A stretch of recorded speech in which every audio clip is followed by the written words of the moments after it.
पनवेल, नवी मुंबई, रायगड परिसरातील बातम्या पाहण्यासाठी आमच्या मी साक्षीदार या यूट्यूब चॅनलला सबस्क्राईब करा। पनवेल तालुक्यातील मालडुंगे ग्रामपंचायत हद्दीत रविवारी मध्यरात्री वीज वाहिनीची तार तुटून पडल्याने 2 गायी आणि एका बैलाचा मृत्यू झाल्याची दुर्दैवी घटना घडली।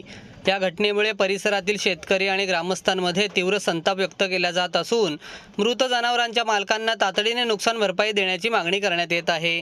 या घटनेची माहिती मिळताच मालडुंगे ग्रामपंचायत सरपंच सीताराम चौधरी, उपसरपंच, ग्रामपंचायत अधिकारी, वीज वितरण कंपनीचे अधिकारी तसेच महसूल विभागाचे अधिकारी घटनास्थळी दाखल झाले।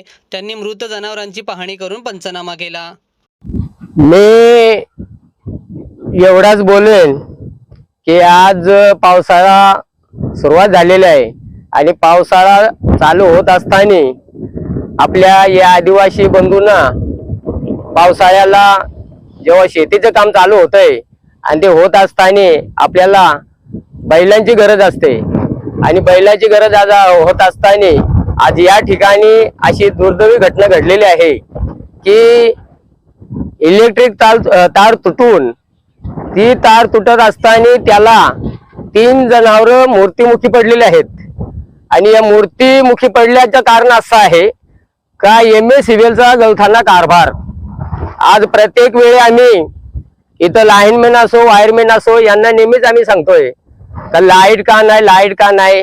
कालच मी जनार्दन कातकरी म्हणून यांना लाईनमॅनला फोन केलेला तर लाईट डिम आहे या कारणाने त्यांना फोन केलेला। माझ्या मते ही लाईटीची तार दुपारी 12-12:30 वाजता तुटलेली आणि त्याच वेळेला ही घटना घडलेली आहे। आज ही घटना एवढी मोठी घडली, त्याच्यानंतर सरपंच म्हणून मी त्यांना रात्री 10:30 वाजता मी थांबवला बापदेवाडीवर आणि त्यांना विचारपूस केली का लाईट गावात का नाही। हे लोकांना मी वारंवार सांगून लाईट तशीच ठेवून गेले पण इकडे बघायला आले नाही। मला तर वाटतंय का त्यावेळेला हे डिपार्टमेंटची लोक, इलेक्ट्रिक डिपार्टमेंटची लोक या ठिकाणी आले असते आणि इथं पाहणी केली असती तर मला वाटलंय का या 3 जनावरांचा जीवन वाचला असता। आज एवढ्या मोठ्या परिस्थितीत यांना एवढा शॉक लागलेला आहे। एका गायीचा तर डायरेक्ट पाय जळून तुकडे झालेले आहेत, दुसरी दोन आहेत ते त्यांच्या छाताडा खाली तार असून त्याच्याने वर पडलेले आहेत। प्रत्येक इकडे कोणी दुर्लक्ष नेहमीच यांचं चाललेलं असतंय। म्हणून आमच्या या चॅनलच्या माध्यमातून त्यांना मी सांगू इच्छितो की अजून किती लोकांचे तुम्ही बळी घेणार आहेत आणि आज या ठिकाणी ही जबाबदारी जी आहे आणि MSCVLची जबाबदारी आहे। MSCVच्याच कारण हे आज 3 जनावर मृत्युमुखी पडलेले आहेत। आमचे आदिवासी बांधव या ठिकाणी आज बैल बांधण्याची सोय करत असतात। घरातलेच बैल आज एक त्यांचा मयत झालेला आहे तर दुसरा बैल कुठून आणणार। म्हणून शासनाला माझी विनंती आहे, जे डिपार्टमेंटला विनंती आहे प्रत्येक डिपार्टमेंटला कळवलेलं आहे, कृषी अधिकाऱ्याला कळवलं, पशु वैद्यकीयला कळवलेलं आहे, तहसीलदार साहेबांना फोन करून आम्ही सांगितलेलं आहे का अशाची घटना घडलेली आहे। या घटनेचा जेव्हा आम्हाला माहिती झाला त्यावेळेला आम्ही सकाळपासून इथं ठाण मानून आहे, अद्यापपर्यंत कुठल्याही डिपार्टमेंटचा कुठलाही अधिकारी या ठिकाणी आलेला नाही। म्हणून मी शासनाला विनंती करतोय का जी घटना घडलेली आहे त्या घटनेचा आम्ही निषेध करतो, म्हणून या ज्या मालकांचे जे बैल मयत झालेले आहेत, मयत झाले असतील यांना नुकसान भरपाई देण्यात यावे अशी आम्ही शासनाकडे मागणी करत आहोत।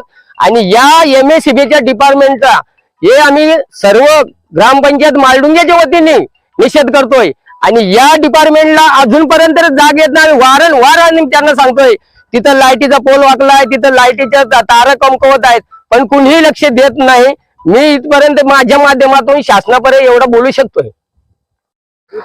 मौजे मालडुंगे या ठिकाणी कृष्णा ठाकूर या फार्म हाऊसला लागून MSCV लाईन, मेन लाईन आहे, त्या लाईन लागून 3 गुरं जी आहेत ती मृत्युमुखी पावली आहेत। त्याची सर्वस्व जबाबदारी MSCVची असताना सरपंच साहेब नेहमी त्यांना आता जवळजवळ 2 महिने झाले आहेत MSCVना नेहमीच प्रमाणे पत्राद्वारे कळवत असतात, तरी पण ते काय त्याची दक्षता घेत नाही। त्यामुळे आज हे जनावर मृत्युमुखी पावले आहेत। त्यामुळे जे लोकांची जनावरे मृत्युमुखी पावले आहेत त्यांना तात्काळ नुकसान भरपाई देण्यात यावी, जेणेकरून त्यांच्या आता शेतीची कामं पूर्ण होतील। बैल मला चिकटला साहेब, काय करा आता, नांगरा टाइम आलाय, त्याचं काम चालू होईल आता। एक गाय होती, ती गाभण होती, पण ती लाईटीची तारामुळे ती तार पडली, त्याच्या अंगाखाली चिकटून मेलेले आहे. करायचं पुढचा आणि गायीची भरपाई कोण देणार आहे? पण